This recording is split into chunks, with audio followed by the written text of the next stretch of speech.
हरे Krishna everyone. तो आज हम चर्चा करने वाले हैं किस प्रकार से इवन मटेरियल एंजॉयमेंट के अंदर भी सफरिंग तो होती है। यूजुअली ऐसा माना जाता है, देखिए एंजॉयमेंट एंजॉयमेंट है, सफरिंग सफरिंग होती है, दोनों बिल्कुल अलग अलग है। नहीं जी नहीं, भगवान श्री कृष्ण गीता में बता रहे हैं कि ये संसार है दुखालय। पुस्तकालय में क्या मिलेगा? पुस्तक। विद्यालय में विद्या। भोजनालय में भोजन। तो दुखालय में दुख। तो यहाँ मजा तो होता है, क्यों? हाँ जी, मजा तो होता है, लेकिन मजे के अंदर दुख भी छुपा होता है। बाहर कवरिंग में देखें, पैकेजिंग में देखें अगर, तो हाँ सुख होता है, एंजॉयमेंट होती है, लेकिन उसका अगर कोर में जाके देखेंगे ना, उसके एसेंस को देखेंगे, वहां दुख भी होता है। तो किस प्रकार से इस जगत के अंदर even material enjoyment is full of misery, आज हम इस पर चर्चा करने वाले हैं। सो सांख्य सूत्र भाष्य के अंदर बताया गया कि किस प्रकार से 5 प्रकार की तुष्टि में दुख छुपा होता है। और आप देखेंगे that how practical it is, how realistic it is, किस तरह से हमारी ग्राउंड रियलिटी को एक्सपोज करती हैं 5 प्रकार की तुष्टि, जो कि तुष्ट हमें बिल्कुल नहीं करती हैं, दुख देती हैं। पहली जो तुष्टि है उसका नाम है अर्जन तुष्टि, यानी कि ना संसार में भोगों को एक्वायर करने के लिए भी आपको बहुत संघर्ष और दुख से गुजरना पड़ता है। जैसे दुनिया के अंदर आप देखें ना, कई सारे ऐसे प्रोफेशंस हैं जिनमें बहुत बड़ा संघर्ष है। अब जितनी स्काई स्क्रैपर बिल्डिंग्स बनती हैं, उसमें जो वर्कर्स होते हैं, ये इतनी ऊंचाई पे काम कर रहे होते हैं कि कब किसका क्या हो जाए कुछ नहीं पता। ऑल्दो सेफ्टी मेजर्स यूज किए जाते हैं, बट नॉट ऑलवेज। जो बिल्डिंग बनाने वाला है वो भला सेफ्टी मेजर्स पे कितना इन्वेस्ट करेगा, कुछ नहीं पता। स्टंटमैन होते हैं जो कि बॉडी डबल कार्य करते हैं हीरो के लिए। वो कहां से कूदते फांदते अपनी हड्डियां तोड़वाते हैं, किसके लिए? 2 वक्त की रोटी कमाने के लिए। फायरमैन होते हैं जो कि आग को शांत करते हैं, लेकिन कभी कभी उनको अपनी लाइफ को रिस्क पे रखना पड़ता है, बिकॉज इतो परतो यतो यतो यामी फायर ही फायर है, उसको बुझाना इज अ चैलेंजिंग टास्क। इसके अलावा रिग ऑयल फैक्ट्रीज होती हैं जहां पर कि समुद्र के बीच से ऑयल निकाला जाता है। It is very risky zone, वहां पर कब क्या कुछ हो जाए कुछ नहीं पता होता। इसके अलावा चाहे इलेक्ट्रिकल लाइनमैन हो, पायलट्स हो, आप देखिए कितने ही ऐसे प्रोफेशंस हैं जहां पापी पेट के लिए कितना संघर्ष करना पड़ता है। Like once I saw, Gurgaon में ना एक ऊंची स्काई स्क्रैपर बिल्डिंग थी और वहां पर एक बंदा ऊपर बिल्डिंग में टंगा हुआ है और शीशे को वो वाइपर से साफ कर रहा है। सर इतनी ऊंची बिल्डिंग में, और उसने वो झूला बड़ा नाजुक सा है जो रस्सी से टंगा हुआ है, किसके लिए? 2 वक्त की रोटी के लिए। ओह सो सैड। कोई सोच सकता है अरे ठीक है जी, ये तो आपने बड़े मतलब कॉम्प्लिकेटेड वाले प्रोफेशंस बता दिए, हमारा ऐसा प्रोफेशन नहीं है सर। पॉलिटिक्स तो सब जगह होती है, ईर्ष्या द्वेष तो सब जगह होती हैं, पावर गेम्स तो सब जगह खेले जाते हैं। पावर किसको मिलेगी जी? बल्कि कई ऐसी लड़कियां हैं जो प्रोफेशनली काम करती तो हैं, लेकिन उनको आगे बढ़ने के लिए अपनी इंटेग्रिटी को कॉम्प्रोमाइज करना पड़ता है। चमेली जी, प्रमोशन लेनी है जी आपको, तो कभी आया करिए मिलने के लिए। समझ रही है ना मैं क्या बोल रहा हूँ? आगे बढ़ना है कि नहीं बढ़ना चमेली जी? आपकी प्रमोशन की खुशबू चारों ओर फैल जाएगी, लेकिन उसके लिए कहीं और अटेंडेंस लगानी पड़ेगी जी। तो कभी कभी आगे बढ़ने के लिए अपनी इंटेग्रिटी को कॉम्प्रोमाइज करना पड़ता है, अपनी हेल्थ को कॉम्प्रोमाइज करना पड़ता है। परिवार के साथ समय बिताने का समय ही नहीं है हमारे पास, ओहो ये सब कुछ करना पड़ता है। ओह गॉड, इवन एक गुलाब जामुन खाने के लिए जी, अगर आपका मन करे मुझे गुलाब जामुन खाना है, तो ऑफ कोर्स जोमेटो स्विगी से भी आप कर सकते हैं, लेकिन फिर भी गुलाब जामुन के लिए जाना उठना खाना, और फिर वो पचे ना पचे, एसिडिटी हो गई, शुगर हो गई, डायबिटीज हो गई, अरे। तो इसीलिए इवन छोटे छोटे प्लेजर्स के लिए भी आपको हार्डवर्क करना पड़ता है। इवन अगर कोई व्यक्ति आगे बढ़ रहा होता है ना, अगर वो आगे बढ़ भी जाएगा तो उससे ईर्ष्या द्वेष करने वाले खूब होते हैं, राइवल्स होते हैं। ये कैसे आगे बढ़ गया यार, इसका एक घटाव रे, इसका यार इसको नीचे खींचा रहे इसको। और राइवल से पूछो भाई मैंने तेरा क्या बिगाड़ा भाई, तू भी कर ले आगे यार, हम भी कर रहे हैं तू भी आगे कर ले। नहीं भाई हम आगे बढ़ेंगे लेकिन तुम आगे नहीं बढ़ोगे। अर्जन तुष्टि, यानी कि आपको बेसिक प्लेजर्स को भी एक्वायर करने के लिए कितनी सफरिंग से गुजरना पड़ता है। दूसरा है रक्षण तुष्टि, यानी कि आपको हो सकता है ऐसी चीजें मिल जाएं so that you can enjoy, लेकिन उनकी रक्षा करने के लिए, उनका रक्षण करने के लिए, मेंटेन करने के लिए भी आपको संघर्ष करना पड़ता है। जैसे यूएसए के अंदर हाई स्टैंडर्ड ऑफ लिविंग है। अब इस हाई स्टैंडर्ड ऑफ लिविंग को मेंटेन करने के लिए यूएसए में कई लोगों को 2-2 जॉब्स करनी पड़ती हैं। 5 दिन काम करते हैं एक ऑफिस में और सैटरडे संडे वीकेंड्स में काम करते हैं एक और जगह पे, ताकि कुछ एक्स्ट्रा पैसा कमा सके और ये जो स्टैंडर्ड ऑफ लिविंग हमने रखा हुआ है ना, इसको मेंटेन किया जा सके। मेरा पर्सनल अनुभव भी रहा। When I was working as a software engineer, at that time हमको नई नई लैंग्वेजेस सीखनी पड़ती थी, नई नई टेक्नोलॉजी को सीखना पड़ेगा so that we remain updated. Sir C++, अरे भूल जाओ जी, अब तो जावा आ गई। अरे जावा आपने पढ़ ली, कंप्लीट रेफरेंस टाटा मैग्रा हिल 1500 पेज की। अरे अब एक और लैंग्वेज आ गई .NET, अरे अब इसको पढ़ो रे। VB स्क्रिप्ट, अरे अब इसको पढ़ो रे। सो आपको अपडेटेड रहना पड़ता है ताकि आप आउटडेटेड ना हो जाएं। वाई? ताकि आपने जो स्टैंडर्ड ऑफ लिविंग मेंटेन किया हुआ है ना, इसको बनाए रखने के लिए संघर्ष है। अगर आप लेटर पार्ट ऑफ लाइफ में सोचे भी चलो यार अब थोड़ा सा रिलैक्स हो जाते हैं, अब काफ़ी मेहनत कर ली, नहीं सर, अब आपने इतनी हाई प्रोफाइल सोसाइटी में घर ले लिया है, उसको मेंटेन करना है, पैसा कमाना पड़ेगा सर। और पैसा अब आपको ईजी तरीके से मिलने वाला नहीं है। जैसे पहले आपने आपको घिसा ना, ऐसे ही घिसते रहिए। लेकिन होता क्या है, शुरू के सालों में हमारे शरीर में शक्ति होती है, लेकिन जैसे जैसे शरीर बूढ़ा होता है, मेंटल एनर्जी हो, फिजिकल एनर्जी हो, ये डिक्लाइन की ओर जाते ही जाते हैं। लेकिन अब क्या करें जी, इसको मेंटेन करना है। ये जो भोग विलास हमने इकट्ठे किए हुए हैं, इसको मेंटेन भला कैसे किया जाए, उसमें अपने आप में बहुत बड़ा संघर्ष हो जाता है। और तीसरी इंजॉयमेंट आती है क्षय तुष्टि, यानी कि आप ना लाइफ में आगे बढ़ रहे हैं, लेकिन अब बॉडी ड्विंडल होनी शुरू हो गई है। अब बुढ़ापा तो आएगा ही जी, लेकिन हमें तो वैसे ही एंजॉय करना है जैसे हम पहले किया करते थे। अब भला वो एंजॉयमेंट के स्टैंडर्ड्स को किस प्रकार संभाले, लेकिन बॉडी तो अब नीचे की ओर जा रही है। अब कई ऐसे बूढ़े लोग हैं जो कि एंजॉय करना चाहते हैं लाइफ को, लेकिन वो लाइफ को एंजॉय नहीं कर पा रहे। क्या करें जी? पहले जो हार्डवेयर था अब वो हो गया सॉफ्टवेयर, बिकॉज अब बॉडी में वैसी तरंग रही ही नहीं। अब क्या करें? वायग्रा खाएंगे, दवाइयाँ खाएंगे, कैप्सूल खाएंगे, टैबलेट खाएंगे, मालिशें करेंगे, तेल लगाएंगे यहाँ वहाँ, ताकि जो हार्डवेयर सॉफ्टवेयर हो गया फिर से हार्डवेयर हो सके, ताकि परफॉर्मेंस जो है वो बनी रहे। और परफॉर्मेंस के बाद भी परफॉर्मेंस एंग्जाइटी है, पता नहीं है मेरा जो लाइफ पार्टनर है वो संतुष्ट हुआ नहीं हुआ तो किसी और के पास चला गया तो क्या होगा, उसको कोई और पसंद आ गया तो क्या होगा। Well, I am trying my best to satisfy my life partner, लेकिन सर अब बॉडी ही जब नीचे की ओर जा रही है तो भला इसको कैसे मेंटेन करेंगे, ये अपने आप में बहुत बड़ी एंग्जाइटी होती है। कई बार लाइफ पार्टनर पूछते भी हैं, I hope you liked it. Well, it was okay, just okay, I think that's okay, I think you did your best. अरे, या फिर नेगेटिव मार्क्स मिल गए। अरे, तो इसीलिए बॉडी का ड्विंडल होना भी अपने आप में एक बहुत बड़ा संघर्ष है। तो बुढ़ापा तो आएगा। अब बुढ़ापे को भला कैसे संभालें, ये ड्विंडलिंग बॉडी को कैसे संभालें? तो कई लोग ब्यूटॉक्स का इस्तेमाल करते हैं। ब्यूटॉक्स से क्या करेंगे, थोड़ा सा हम लिप फिलर्स करेंगे ताकि मेरे होठ पल्पी नजर आए, मेरी झुर्रियाँ जो है छुप जाएं, मेरे बाल है अरे झड़ रहे हैं यार, क्या करें भाई, हेयर इम्प्लांट के लिए यहाँ जाएं वहाँ जाएं, विदेश में जाएं, पैसा खर्चें ताकि बाल मेरे ऐसे दिखते रहें, तो ऐसे मैं हाथ फेर पाऊंगा ना। या बाल अगर हैं तो सफ़ेद हो रहे हैं तो उस पर डाई लगाएंगे या हेयर कलर लगाएंगे। ओ, लॉरियल हेयर कलर, ये वाला शेड वो वाला शेड, कौन सा शेड लगाऊं जो रियलिस्टिक रहेगा। काला तो ठीक नहीं रहेगा, लोग बोलेंगे नहीं आर्टिफिशियल है। डार्क ब्राउन अच्छा रहेगा। इस प्रकार से एक्सटर्नल वैलिडेशन को सेटिस्फाई करने के लिए भी अरे क्या कुछ नहीं करना पड़ता। हमें देखा कितनी लड़कियां हैं वो वैक्सिंग करती हैं, मतलब वैक्स लगाना बालों के ऊपर, उसके बाद ओ गॉड, अगर कोई टांगों पे वैक्सिंग करे, अरे अरे अरे। लड़के भी वैक्सिंग करते हैं क्योंकि डोले बनाए हैं, डोले दिखने भी चाहिए ना जी, पर यहाँ तो बालों का जंगल है, यहाँ वैक्सिंग करते हैं छक्का। किसके लिए? अरे करना पड़ता है जी, करना पड़ता है। यहाँ लेजर कराएंगे ताकि परमानेंट हेयर रिमूवल करा सकें। अरे किसके लिए सर? ये बॉडी तो अब नीचे की ओर जा रही है, संभालना है इसको, क्या कुछ नहीं करना पड़ता। फॉरेन कंट्रीज में तो we have seen that even old people are having boyfriends and girlfriends, क्योंकि अकेलापन है।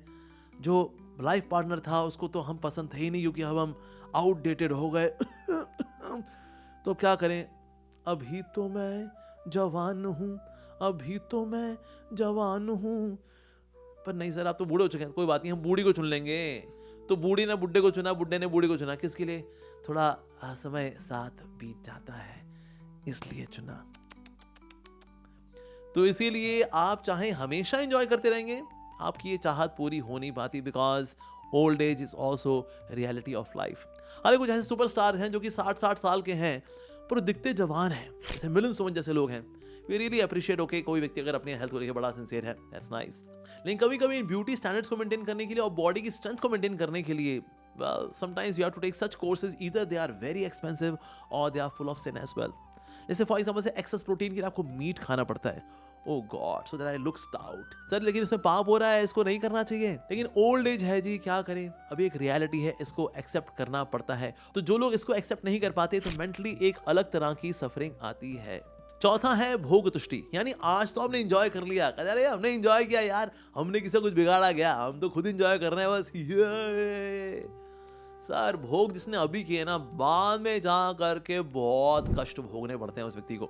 जैसे जिन लोगों को ना स्वीट्स खाना बड़ा पसंद होता है, फ्यूचर में उनको डायबिटीज फेस करनी पड़ती है। अब जीवन भर जिसने मीठा खाया है, अब होगा क्या, बाद में जब डायबिटीज हो जाती है, डॉक्टर बोलता है आपको मीठा नहीं खाना है। अगर सामने गाजर का हलवा आता है, गज्जक आती है, रबड़ी आती है, मन बहुत मचलता है, लेकिन अब आप नहीं खा सकते हैं, आपको शुगर फ्री वाली स्वीट्स ही खानी है बस। ओह नो, तो वो जो अटैचमेंट है that gives a kind of suffering. अब ये तो हो गया स्वीट्स का एग्जांपल। अब किसी को ना मसालेदार खाना बड़ा पसंद है जी। अब जो लोग मसालेदार खाना खाते हैं, इनको होती है पाइल्स, फिशर्स, फिस्टूला। इनमें सबसे अधिक एम्बैरेसिंग है फिस्टूला। फिस्टूला में क्या होता है कि आपके ना एक छेद नहीं, कई सारे छेद हो जाते हैं, जिसमें मल भी कंफ्यूज होता है कि मैं कहाँ से निकलूँ, इस छेद से निकलूँ, उस छेद से निकलूँ, पहले एक ही छेद था। लेकिन फिस्टूला की वजह से अलग अलग छेद बन चुके हैं, तो इवन जो स्टूल होता है वो भी सोचता है अक्कड़ बक्कड़ बम्बे वो 80-90 पूरे 100, थोड़ा यहाँ से निकलते हैं, 100 में लगा धागा, चोर निकल के भागा, थोड़ा यहाँ से निकलते हैं, अरे अरे अरे अरे अरे, फिर उसका लेजर से इलाज कराना पड़ता है। ओ गॉड, फिशर्स की सर्जरी जो होती है that is also very embarrassing.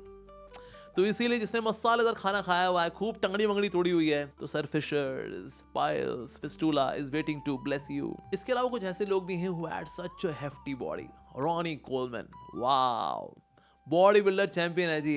लेकिन इतनी एक्सेसिव एक्सरसाइज करने का नतीजा क्या निकला, 13 सर्जरीज, 8 सर्जरीज तो उसने बैक की ही हैं। इसके अलावा Muhammad Ali who was heavyweight boxing champion, 42 की एज में उनको हो गया पार्किंसंस डिसीज। ये एक नर्वस सिस्टम का डिसऑर्डर है। लेकिन हुआ कैसे, इसका प्राइमरी रीजन था that when he would have fight with any fighter, जब बॉक्सिंग करेंगे तो सामने वाला ओपोनेंट जब उनको मुक्का मारेगा तो अक्सर कई मुक्के सर पे पड़ते हैं, और ये सारा सिस्टम जो है आपका नर्व्स का है।